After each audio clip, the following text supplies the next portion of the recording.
Oke, konsep penting dari Foucault adalah, ada satu lagi, episteme, yang kelima wacana.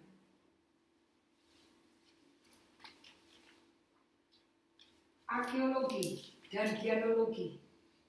Arkeologi pengetahuan. Arkeologi sebagai metode untuk mencari pengetahuan. Ya. Jadi arkeologi bagi Foucault adalah suatu metode. Memeriksa apa? Dia bilang jejak diskursif.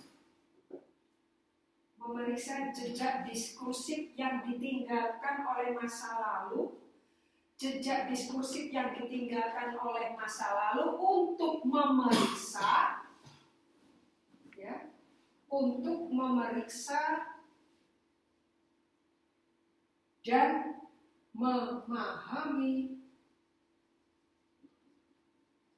proses yang telah mengarah, memahami proses yang terjadi sampai hari ini, sampai sekarang. Pengetahuan. Jadi arkeologi adalah metode untuk memperoleh pengetahuan yang dilakukan dengan memahami, mencari jejak diskursif masa lalu untuk memeriksa dan memahami proses yang terjadi sampai sekarang. Saya kasih contoh.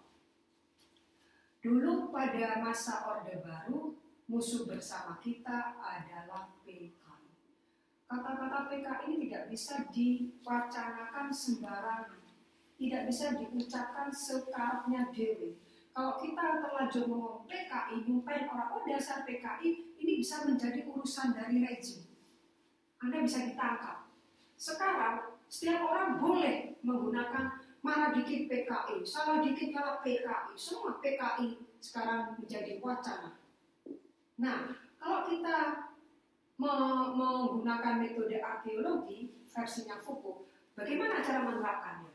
Kita menerapkannya gini, cari jejak diskursif masa lalu. PKI itu adalah partai komunis yang telah ya karena salah revolusi ya, kata Aidit ya, DN Aidit ya, salah strategi atau salah apa, dia ini bilang yang menculik jenderal, ya jenderal yang katanya membentuk dewan jenderal ya, yang akan menggulingkan Soekarno dan sebagainya.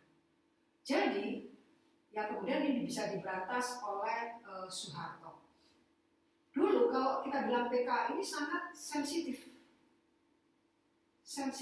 Kenapa sensitif? Karena semua keturunan PKI tidak bisa menjadi pegawai negeri. Semua PKI di KTP-nya ada tanda di KTP. Dulu KTP itu muka belakang ya. Yang di belakang berkartu identitas itu namanya apa ya?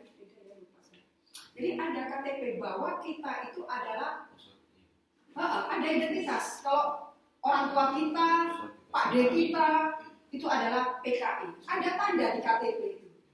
Sehingga kita kemana-mana nggak bisa, gitu loh ya. Nah, cara supaya negara ini bersih dari antek-antek PKI, maka setiap orang yang ingin menjadi pegawai negeri sipil, ingin menjadi TNI, ingin menjadi Polri, harus di screening. Ya, harus di litsus. Di screening dan di litsus, penelitian khusus yang bermula dari RT, RW, kepolisian, koramil, sampai institusi yang menyelenggarakan litsus. Di UNER dulu ada institusi yang menyelenggarakan litsus. Jadi orang harus bersih dari unsur-unsur PKI. Itu zaman Orde Baru. Kalau kita ingin kalau kita pakai metodenya Foucault, kita di sini. Jejak diskursif PKI zaman dulu mengerikan.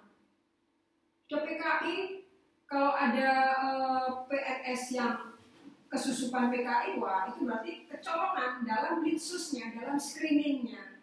Nah, sekarang kita mau ngomong elu PKI udah bebas Pak. Yang ini. Jadi kata si Foucault, kita bisa menggunakan metode arkeologi untuk mengecek pengetahuan yang ada sekarang dengan yang dulu itu ada sambungannya nggak ada. Kita harus mengecek jejak diskursif masa lalu untuk memahami proses yang terjadi sampai sekarang. Jadi sekarang kalau kita nyebut PKI, ya orang satunya akan pasti kesini. PKI serem, dia bunuh jenderal, membunuh orang-orang tak berdosa, yang membelah gitu ya. Lalu dikaitkan lagi PKI yang perempuan itu namanya Gerwani. Padahal Gerwani itu positif ketika itu. Nah sekarang kan Gerwani jadi wacana yang negatif. Ya seperti itu. Ini salah satu contoh ketika kita menerapkan metode arkeologi.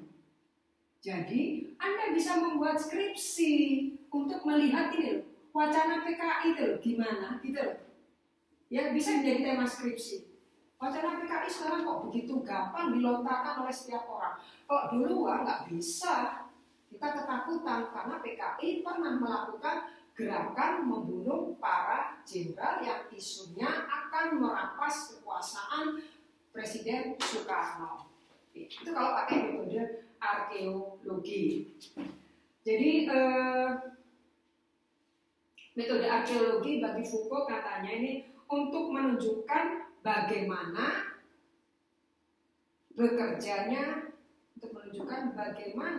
bekerjanya sistem pemikiran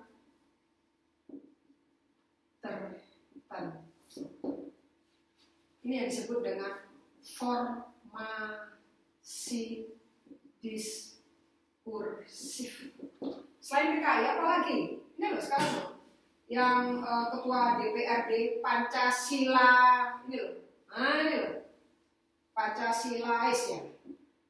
Warga Minangkabau harus apa yang ini ketua DPRD yang ngomong tuh. Ketua DPRD-nya siapa ya? DPR. Sumatera Barat itu. Iya, ketua DPRD-nya siapa? Puan. Ucapan Puan Maharani. Bisa jadi skripsi Anda. Anda pakai metode arkeologi. Kenapa Sumatera Barat dibilang belum Pancasilais? Bagaimana bekerjanya sistem pemikiran tertentu, formasi diskursif. Karena PDIP tidak pernah menang di tanah bumi rencong. Gitu kan? Nah, ini banyak ya skripsi itu Anda bisa dengan metode. Jadi jangan menulis kualitatif. Kalau kita sudah masuk ke metode arkeologi, namanya sudah bukan interpretif, namanya sudah bukan kualitatif. Ketika Anda menggunakan sosial kapital, menggunakan teori kekerasan simbolik, menggunakan teori praktek dari si Bourdieu, sudah tidak namanya lagi penelitian kualitatif, tapi namanya penelitian kritis. Paham ya? Oke, sekarang lanjut Foucault yang genealogi. Jadi jangan semua kualitatif. Ada seolah-olah kualitatif itu lawan dari kuantitatif. Jadi pilihannya seolah-olah itu cuma dua, padahal enggak. Gitu. Ya ada 3 metode. Ya, oke. Lanjut ke idenya si Foucault tentang arkeologi sudah, genealogi itu silsilah pengetahuan ya, silsilah pengetahuan. Ya ini untuk melengkapi cara bekerjanya metode arkeologi. Ketika dia menjelaskan atau memahami kondisi diskursif dari dulu sampai sekarang. Yang selanjutnya panoptikon. Nah, ini ya panoptikon. Panoptikon itu kan bentuk penjara yang dibayangkan oleh bentang tuh E-nya berapa satu? Satu ya. Jeremy Bentham. Penjara panoptikon itu nggak pernah ada di dunia. Ini cuma bayangan Bentham ya. Bahwa untuk menegakkan disiplin, untuk melakukan pengawasan, untuk menegakkan kebenaran, harus ada bangunan arsitektural yang berwujud seperti penjara. Nanti saya kasih gambar Anda ya, panoptikon itu aslinya kayak apa. Tapi si panoptikon yang dibayangkan oleh Foucault ketika dia meminjam Bentham ini, dia kayak bangunan penjara. Ya. Anda tahu penjara Medaeng ya? Medaeng atau Lowokwaru ya, Malang ya. Kalau penjara di Surabaya Kalisosok sudah nggak ada, ya, yang ada tinggal Medaeng, Lowokwaru ya di Surabaya, Lowokwaru di Malang, Medaeng. Itu di setiap temboknya kan ada menara pengawas. Di ujung tembok-tembok ada menara pengawas, selalu seperti ini. Nah, apa yang dibayangkan oleh Bentham ketika itu, dia ingin melihat bahwa panoptikon dianggap sebagai metafora untuk pengoperasian kekuasaan. Pengoperasian kekuasaan dan pengawasan. Ya, jadi panoptikon gedung ya segi empat, ada menara, di sini ada pengawas, petugas penjara sipir yang berdiri atau duduk di menara pengawas, dia bisa melihat orang-orang yang di sel-sel ini. Dari sini matanya ke sini, dari sini matanya ke sini. Dan orang ini tidak bisa melihat dia. Orang penjara ini, residivis ini tidak bisa melihat pengawasnya, sipirnya. Sipir bisa melihat gerak-gerik dan semua perilaku dari sini. Nah, ketika membangun konsep panoptikon yang diadopsi dari Jeremy Bentham, si Foucault membuat ini. Ini saya jadikan metafora untuk melihat bahwa kekuasaan itu beroperasi di sini. Kekuasaan itu beroperasi di penjara. Kekuasaan itu juga untuk mengoperasikan pengawasan kepada orang-orang yang di penjara. Problemnya, ketika kita kembali ke arkeologi dan geologi, siapakah orang-orang yang di penjara? Kan gitu. Kenapa orang-orang di penjara? Kedua, kenapa orang-orang dimasukkan ke rumah sakit jiwa? Tetap, baik panoptikon maupun rumah sakit jiwa atau klinik, klinik rumah sakit jiwa itu adalah untuk memulihkan orang-orang yang tidak normal menjadi normal.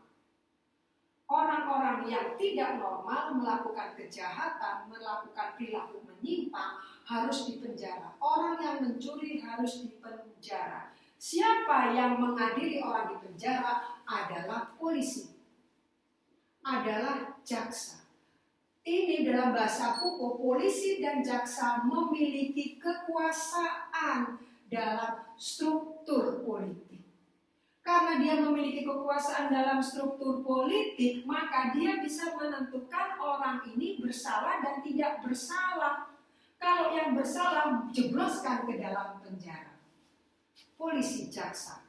Jadi ketika orang-orang yang salah itu dimasukkan penjara, ini kan dibuat supaya dia normal, kan gitu ya. Kan ada istilah normalisasi kehidupan sosial. Orang-orang yang mau bebas itu dinormalkan dulu. Setelah dikasih pelatihan, dikasih bimbingan, diawasi, gitu ya. Mereka sebelum terjun lagi ke masyarakat, mereka dikasih pembekalan, nilai-nilai pembekalan, ya. Nah, ini polisi dalam bahasanya si Foucault ini merupakan aparatus kekuasaan negara, ya, karena dia punya kekuasaan itu apa? Untuk menentukan orang ini bersalah dan tidak bersalah. Dalam bahasa Foucault yang namanya si polisi jaksa ini memproduksi pengetahuan. Setiap orang mempunyai kekuasaan. Dia mempunyai kekuasaan untuk memproduksi pengetahuan. Bersalah tidak bersalah, bersalah masuk penjara. Begitu juga dengan seorang ahli penyakit jiwa, psikiater. Psikiater mempunyai kekuasaan untuk menentukan orang itu sehat mentalnya atau sakit mentalnya. Orang yang sakit mentalnya taruh di klinik, diintervensi, dirawat. Siapa yang menentukan? Psikiater. Jadi kata Foucault, kekuasaan itu konsep tersebar di mana saja. Oleh karena itu kekuasaan bersifat Nih, yang penting dari Foucault. Kekuasaan Foucault simetris ya. Simetris. Kalau teori kekuasaan kan asimetris. Teori kekuasaan yang umum, teori kekuasaan yang disusun dengan metode positivistik umumnya bilang kekuasaan itu bersifat asimetris. Tapi bagi Foucault, karena dia menggunakan metode kritis, maka kekuasaan dia konsepkan menjadi metodenya apa? Arkeologi, genealogi, contoh kasusnya panoptikon, contoh kasusnya apa? Wacana. Jadi yang bisa menentukan orang masuk penjara tidak penjara bukan Satpol PP, tapi polisi dan jaksa hakim, aparatus negara, aparatus ketertiban negara. Yang bisa menentukan orang sakit mental dan tidak sakit mental adalah psikiater.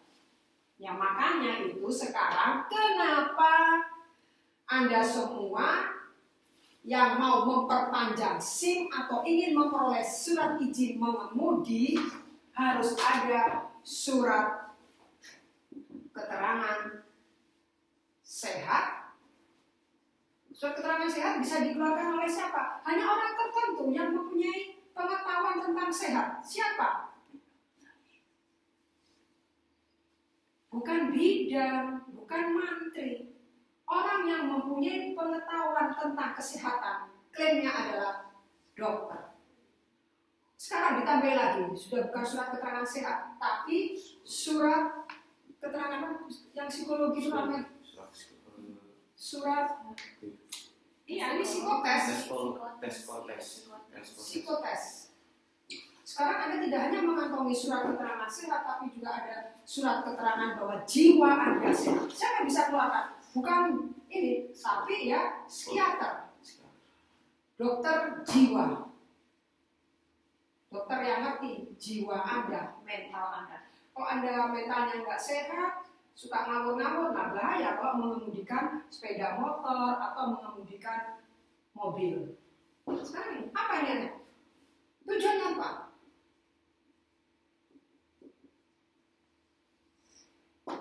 Ketertiban. Jadi banyak ya skripsi yang bisa Anda jadikan. Jadi kenapa pemerintah sekarang harus menyertakan surat keterangan sehat dan surat keterangan mental juga sehat? Bisa jadi tema skripsi.